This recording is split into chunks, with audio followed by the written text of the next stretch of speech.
अस्सलाम वालेकुम, आप देख रहे हैं उर्दू पॉइंट। मेरा नाम बिलाल अब्बासी है, मौजूद हूँ इलेक्शन कमीशन ऑफ पाकिस्तान के बाहर। अभी यहाँ पर एक ब्रेकिंग न्यूज़ बताएं कि फायर हुआ है। आज़ाद सैयद से केस के बारे में भी पूछते हैं। एग्जैक्टली ये अभी फायर हुआ है इलेक्शन कमीशन के बाहर, क्या आपके पास इंफॉर्मेशन है इस हवाले से? ये केपी पुलिस के पुलिस एहलकार थे।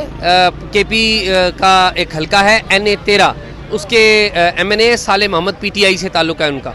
उनके गार्ड थे पुलिस के, केपी पुलिस के गार्ड थे। उनमें से एक के हाथों ये फायर हुआ है, जिसको उसके 2 साथियों समेत गिरफ्तार कर लिया। इस्लामाबाद पुलिस उसे यहाँ से मुंतकिल करके ले गई। आज डिसीजन आया है जो इलेक्शन कमीशन का, इमरान खान को नाअहल करार दे दिया है। इस हवाले से क्या डिसीजन दिया है इलेक्शन कमीशन ने और आपके पास क्या इतलात हैं? बिलाल, ये 5 अरकान हैं इलेक्शन कमीशन के। 5 अरकान का मुत्तफ़िका फ़ैसला था। आज अदालत के अंदर, चीफ इलेक्शन कमीशन के ऑफिस के अंदर जो कोर्ट मौजूद है, उसमें 4 अरकान आए थे।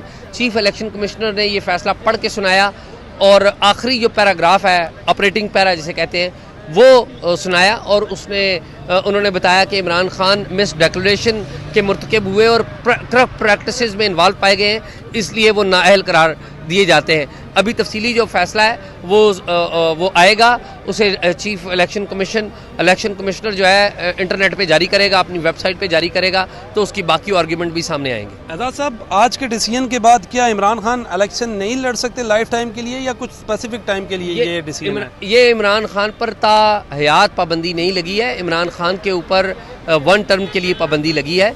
इमरान खान साहब 5 साल तक के लिए नाअहल हैं, वो इलेक्शन नहीं लड़ सकते, किसी किस्म का इलेक्शन नहीं लड़ सकते।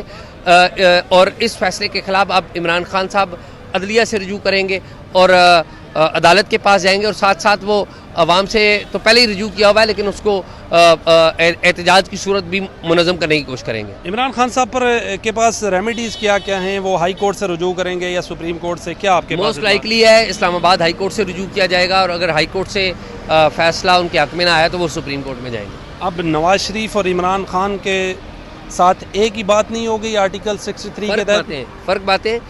नवाज शरीफ साहब को नाअहल किया गया उम्र भर के लिए। इमरान खान साहब एक टर्म के लिए नाअहल हुए। नवाज शरीफ साहब को जो लोअर कोर्ट है उसने सज़ा सुनाई हुई है। वो जेल में थे और जेल में से वो बरतानिया भेजे गए इमरान खान साहब के दौर में, लेकिन इमरान खान साहब के साथ ये मामला नहीं हुआ।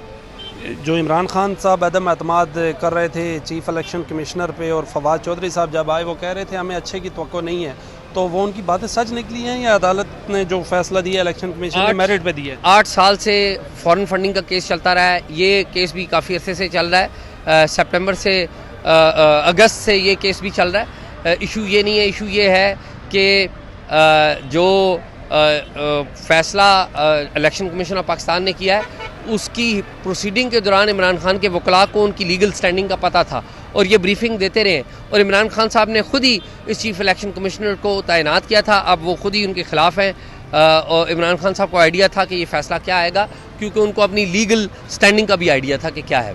अब आज के डिसीजन के बाद इमरान खान क्या लॉन्ग मार्च की कॉल दे देंगे या इंतज़ार करेंगे? इस बात का कभी इम्कान है कि इमरान खान साहब अपने लोगों को इकट्ठा करेंगे और नेशनल लेवल के ऊपर इस्लामाबाद आने की कोशिश करेंगे कि एहतजाज को लाएं यहाँ पर। और उनका जो टारगेट ऑडियंस होगा वो अदलिया होगी, क्योंकि उन्होंने अदलिया से रिलीफ लेनी है।